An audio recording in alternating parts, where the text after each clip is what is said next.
Tenue du Conseil des ministres sous la présidence de M. Mohamed El-Cheikh Al-Ghazouani, président de la République.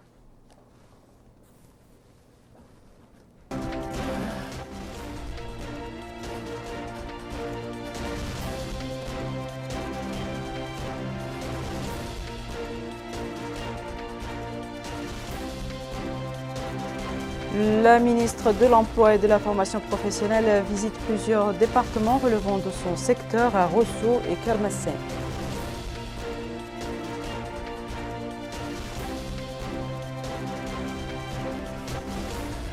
La Haute Autorité de la Presse et de l'Audiovisuel, la APA, organise une visioconférence sous le titre « Mortalité maternelle et infantile en Afrique, la Mauritanie comme modèle ». Bonsoir mesdames, mesdemoiselles et messieurs, merci de vous joindre à nous. Le Conseil des ministres s'est tenu aujourd'hui sous la présidence de M. Mohamed El-Cheikh Al-Ghazouani, président de la République. Le communiqué final sanctionnant ce conseil avec Bouakar Baylaba. Le Conseil des ministres s'est réuni le mercredi 3 août 2022 sous la présidence de son Excellence, M. Mohamed El-Cheikh Al-Ghazouani, président de la République. Le Conseil a examiné et adopté les projets de décret suivants. Projet de décret portant création, organisation et fonctionnement d'un établissement public à caractère administratif dénommé Centre national des opérations d'urgence en santé publique. La création de ce Centre national des opérations d'urgence en santé publique s'inscrit dans le cadre des obligations de notre pays vis-à-vis au règlement sanitaire international RSI adopté par la 58e Assemblée mondiale de la santé en 2005 et mis en application depuis juin 2007. Cette création se justifie d'une part par les leçons apprises des différentes urgences, notamment la pandémie Covid-19, et d'autre part par la nécessité de pallier l'absence d'une structure de coordination et de gestion des urgences de santé publique qui a été constatée durant les épidémies précédentes et qui ont montré les limites de nos capacités de détection précoce, de planification et de riposte coordonnée face aux urgences. Projet de décret portant nomination des membres du conseil d'administration du Centre hospitalier national. Projet de décret portant approbation du plan de lotissement de la ville de Djiguéni, Moukhata de Djiguéni, wilaya du Hott el-Charqi. Ce plan prend en compte les critères indispensables pour un cadre de vie adéquat, garantissant la sécurité et la quiétude pour l'ensemble des populations. Le lotissement couvre une superficie globale de 1780 hectares et comprend une superficie habitable estimée à 852 hectares, 590 blocs restructurés, 3641 parcelles à usage d'habitation d'une superficie qui varie entre 400 et 500 mètres carrés. Des parcelles réservées à des équipements publics qui couvrent une superficie de 120 hectares. Voirie couvrant une superficie de 250 hectares. Projet de décret portant approbation et déclaration d'utilité publique du plan de lotissement de la nouvelle ville de Bourle, regroupement de Bourle, commune d'Adel Bagrou, Moukhata d'Adel Bagrou, wilaya du Hott el-Charqi. Le site retenu a été sélectionné pour sa position particulièrement stratégique par rapport aux différents regroupements humains.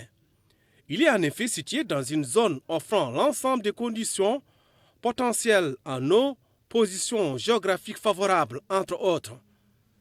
Le lotissement couvre une superficie globale de 261 hectares et comprend 103,8 hectares répartis sur 2136 lots à usage d'habitation.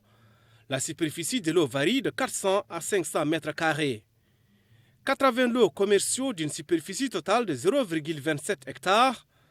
La superficie de ces lots commerciaux est comprise entre 25 et 36 mètres carrés. 8 parcelles réservées à des équipements publics qui couvrent une superficie de 3,85 hectares. Une voirie couvrant une superficie de 112,5 hectares.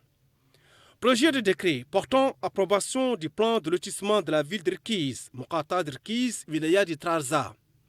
Ce plan prend en compte les critères indispensables pour un cadre de vie adéquat, garantissant la sécurité et la quiétude pour l'ensemble des populations.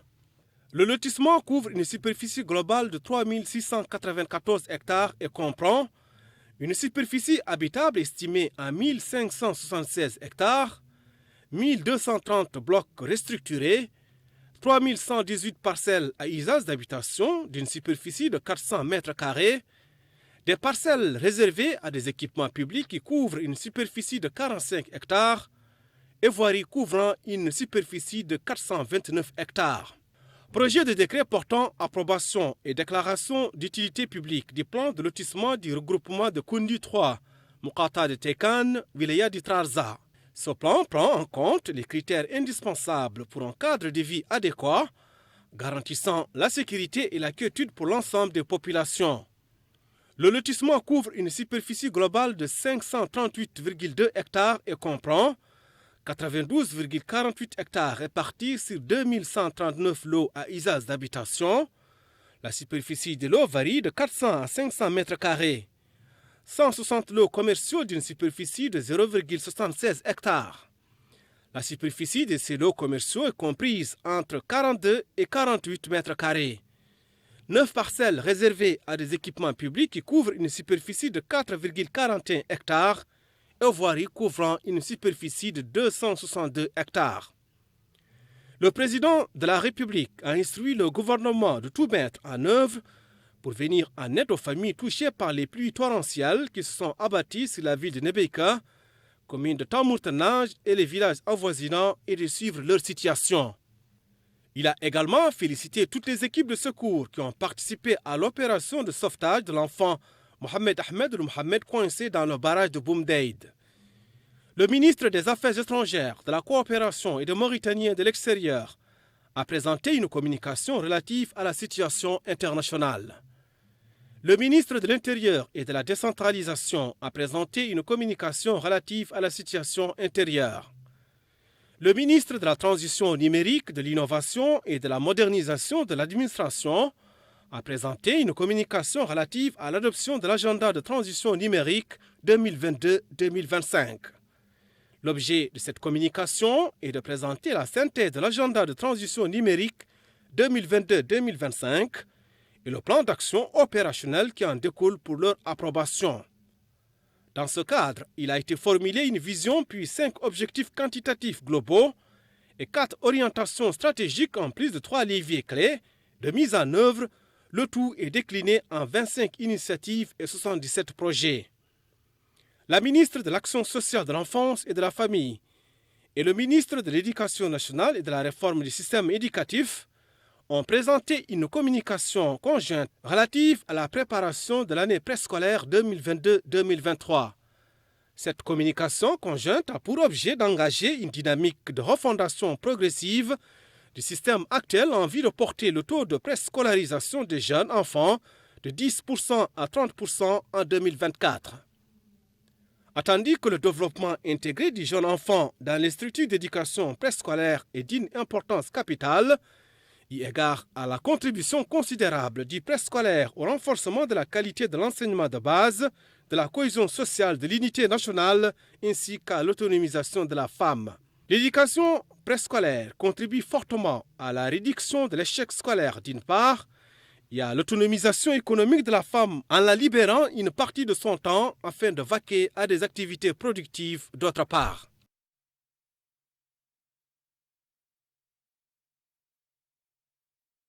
Comme à l'accoutumée, une conférence de presse a suivi la tenue du Conseil des ministres. Le porte-parole du gouvernement, M. Mohamed Melaini, ministre de l'Éducation nationale et de la Réforme, le ministre de la Santé, M. Mokhtar El-Dahi, et le ministre de l'Habitat, de l'Urbanisme et de l'Aménagement du Territoire, M. Ahmed Mohamed, ont commenté les résultats du Conseil des ministres.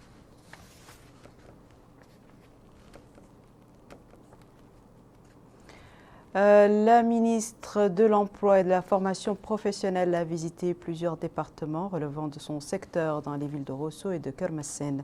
Les détails de cette visite avec Bokar Bailaba. La ministre de l'Emploi et de la Formation professionnelle, Mme Lalia Kamara, a débuté sa visite d'information au Trarza par la laiterie de Bouteille-Douma dans la Moukata de Kermessène. Et c'était en présence du Wali du Trarza, Rabbi Oul-Bounena Oul-Abidine.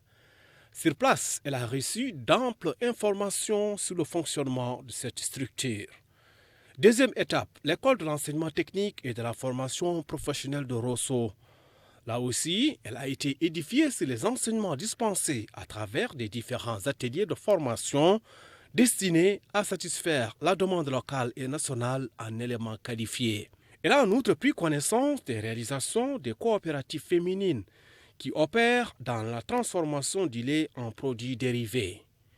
Madame Lalia Camara a également rencontré à la plaine de Pourrier les diplômés qui ont loué les efforts du ministère dans les différentes étapes d'insertion avant de formuler une demande de création d'une société de commercialisation des produits agricoles nationaux. Et au terme de la rencontre, la ministre de l'Emploi et de la Formation professionnelle a indiqué qu'elle a profité de sa présence au Trarza pour rencontrer les sortants de l'école, pour les inviter à encadrer les agriculteurs en vue d'atteindre l'autosuffisance alimentaire conformément aux orientations du président de la République. Par ailleurs, elle a visité le guichet Teshril à Rosso, dont la mission consiste à accompagner les demandeurs d'emploi à travers une gamme de services intégrés, y compris la formation, pour améliorer leur qualification et partant leur employabilité. La ministre de l'Emploi et de la Formation professionnelle, Mme Lalia Camara, a achevé sa série de visites au Trarza par une visite du périmètre de culture de fourrage qui emploie plusieurs jeunes. La Haute Autorité de la Presse et de l'Audiovisuel APA, en coopération avec le réseau des médias africains pour la santé et l'environnement, a organisé une visioconférence sous le thème Mortalité maternelle et infantile en Afrique, la Mauritanie comme modèle. Plus d'informations sur cette rencontre avec Amina Mtakhlil.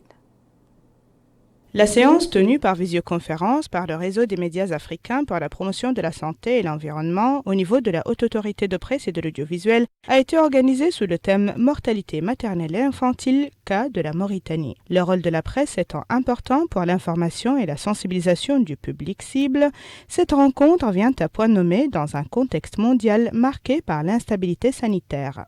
Nous pensons que l'information est devenue un droit des citoyens. Je l'ai souligné encore il y a quelques jours dans une session de formation destinée aux journalistes, les thèmes médias et valeurs citoyennes.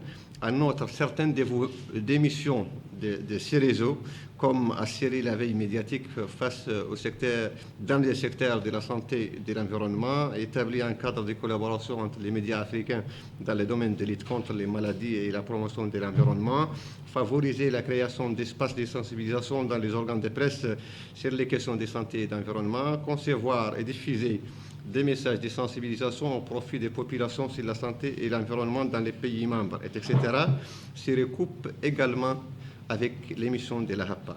Lors de la séance, les participants ont suivi des exposés sur la santé reproductive et ses indicateurs présentés par les représentants du ministère de la Santé. Les difficultés d'accès rapide à des soins obstétricaux d'urgence de qualité à tous les niveaux et les besoins non satisfaits encore élevés sont essentiellement à l'origine de cette situation.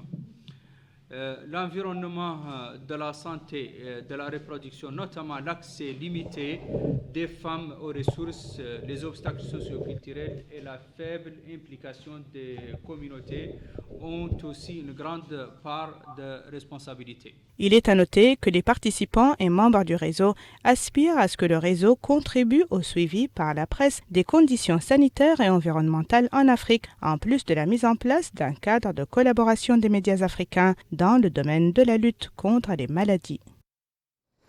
L'institution militaire fête la réussite de ses lycéens au cours d'une fastueuse cérémonie organisée hier plutôt, au lycée militaire de Nouakchott, à l'occasion de la fin de l'année scolaire 2021-2022. Les lycéens militaires ont réussi plutôt à 100% dans les diplômes du baccalauréat, option mathématiques et brevet d'études du premier cycle. De plus, le lycée a conservé pour la 6e année consécutive le premier rang au niveau national. Retour à Bokaba là-bas. C'est une tradition. À la fin de chaque année scolaire, le lycée militaire de Nouakchott organise une cérémonie. Et l'année scolaire 2021-2022 n'a pas dérogé à cette tradition.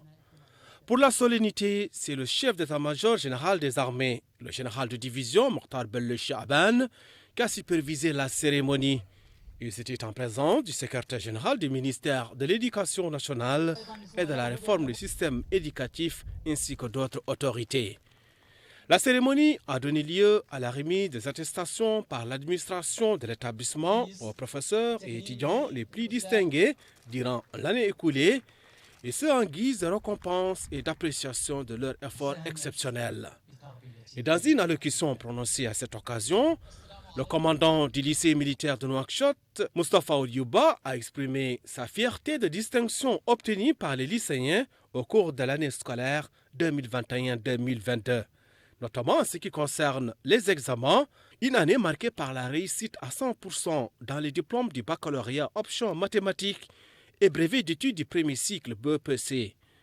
Il a indiqué que le lycée a conservé pour la 6e année consécutive le premier rang au niveau national.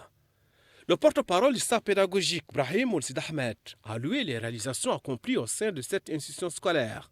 Des réalisations ayant permis au lycée d'enregistrer d'excellents résultats à tous les niveaux. Autre intervention, c'est celle faite par la porte-parole des parents d'élèves, Mme Fatma Talha, qui s'est félicitée des résultats honorables au cours des dernières années, notamment cette année qui ont été le fruit des efforts conjoints de la direction des lycées, professeurs et parents. De son côté, le porte-parole des lycéens, Mohamed Moustapha Cheikh, a loué les précieux résultats obtenus après une année scolaire caractérisée par le sérieux et la persévérance, saluant la contribution de l'administration de l'établissement et les pouvoirs publics dans la formation d'une génération de cadres qualifiés. En somme, la clôture de l'année scolaire constitue une occasion pour le lycée militaire de Nouakchott de primer les professeurs, encadreurs et élèves les plus méritants afin de parvenir à davantage d'excellence d'une part et d'atteindre les nobles objectifs pour lesquels le lycée a été créé d'autre part. Le ministère de la Santé a annoncé ce soir dans son point de presse lié à la situation épidémiologique du Covid-19 que 23 nouveaux cas de coronavirus ont été enregistrés au cours de ces dernières 24 heures et 77 cas de guérison. Le nombre total de contaminations depuis l'émergence de l'épidémie dans notre pays a atteint 62 615, dont 61 194 cas de guérison et 992 décès. Nous vous laissons à présent découvrir les quantités de pluie tombées sur certaines régions du pays.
Le Wali du Brakna a inspecté l'avancement des travaux de réhabilitation de 500 hectares du projet agricole d'El Naïm dans la commune de Oulberam, dans la province de Bogué.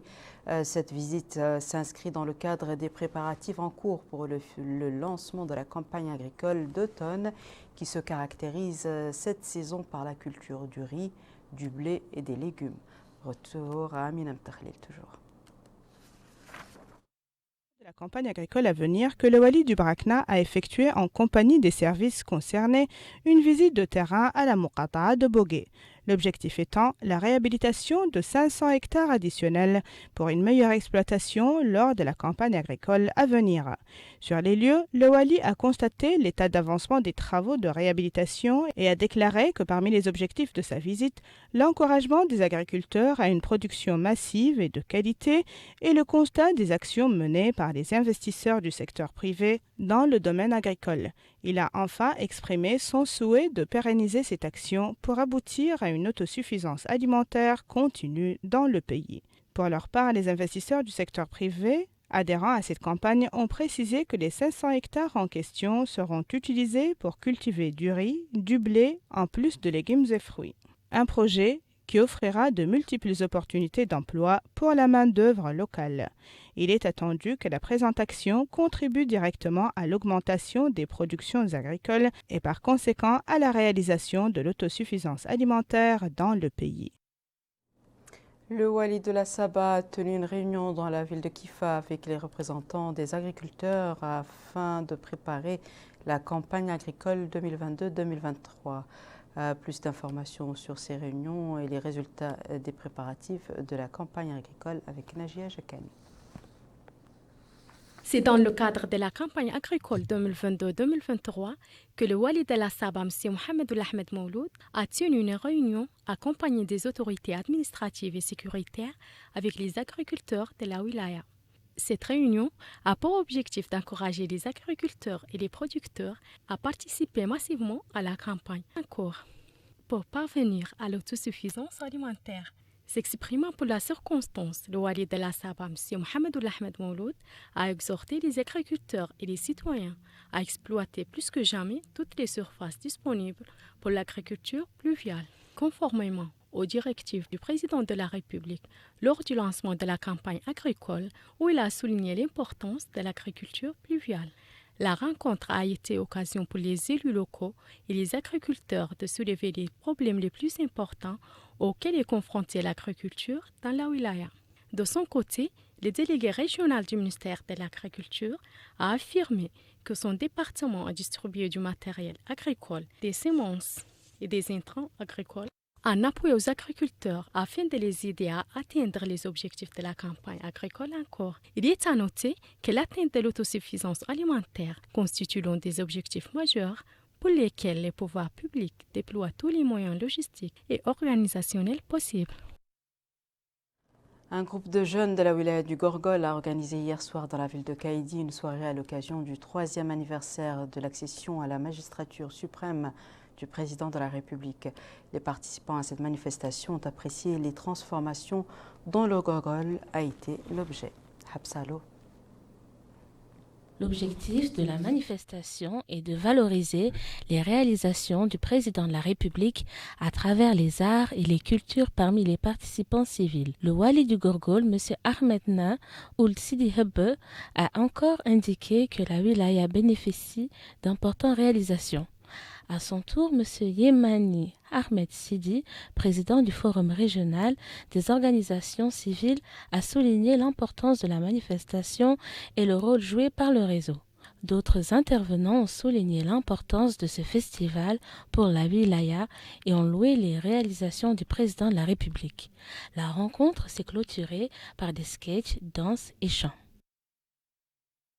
Mesdames et messieurs, le rappel des titres. Tenue du Conseil des ministres sous la présidence de M. Mohamed El-Cheikh Al-Ghazouani, président de la République.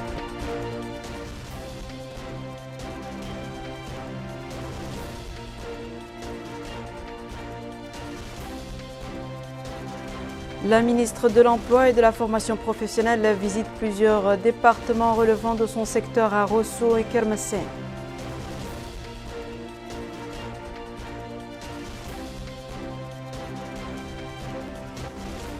La Haute Autorité de la Presse et de l'Audiovisuel AP organise une visioconférence sous le titre « Mortalité maternelle et infantile en Afrique, la Mauritanie comme modèle ».